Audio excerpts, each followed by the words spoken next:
এবার জেলা বেশ কিছু গুরুত্বপূর্ণ খবর দেখে নেব এক নজরে। জেলার খবর মানে জি 24 ঘন্টা।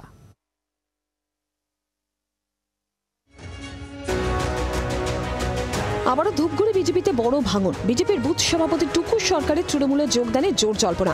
বিজেপির বুথ সভাপতি টুকু সরকার বেশ কয়েকটি পরিবার সহ তৃণমূলে যোগদান করেন বলে খবর। ধূপগুড়ি তৃণমূল নেতা তথা পুরসভার ভাইস চেয়ারম্যান রাজেশ কুমার সিং এর হাত ধরেই শাসক দলে যোগদান করেন তারা। অস্বস্তিতে জেলা বিজেপি নেতৃত্ব।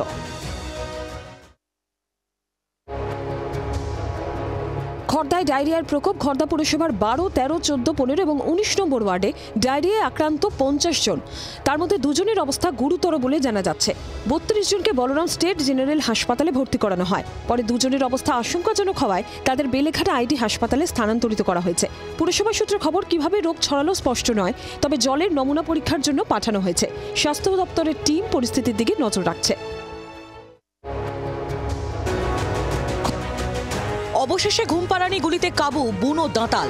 রবিবার রাতে পুরুলিয়ার মানবাজারের হাতিপাথর সংলগ্ন জঙ্গলে বাগে আনা যায় হাতিটিকে। 3টি ট্র্যাঙ্কুলাইজার টিম মোতায়েন করা হয়। কংসাবতী উত্তর ও দক্ষিণ বন বিভাগ এবং বাঁকুড়া বন বিভাগ যৌথভাবে অভিযান চালায়।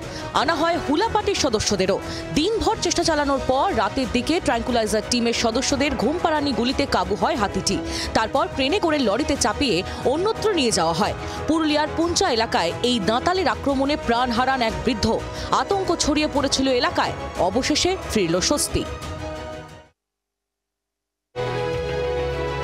আবারও পর্যটকদের ক্যামেরাবন্দি সুন্দরবনের রয়্যাল বেঙ্গল টাইগার। কলকাতা থেকে 5 জনের পর্যটকের দল কুলতলি থেকে সুন্দরবনের আজমলমারি জঙ্গলে যাবার পথে দক্ষিণ রাইড দেখা পান।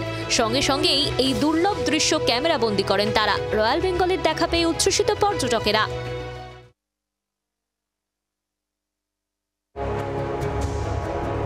বেহাল রাস্তা সংস্কারের দাবিতে সন্দেশখালীর বড় তুষখালী এলাকায় টায়ার জ্বালিয়ে বিক্ষোভ গাড়ি চালকদের। অভিযোগ, বহুদিন ধরেই উত্তর 24 পরগনার সন্দেশখালীর বড় তুষখালী থেকে মণিপুর পর্যন্ত রাস্তার বেহাল দশা।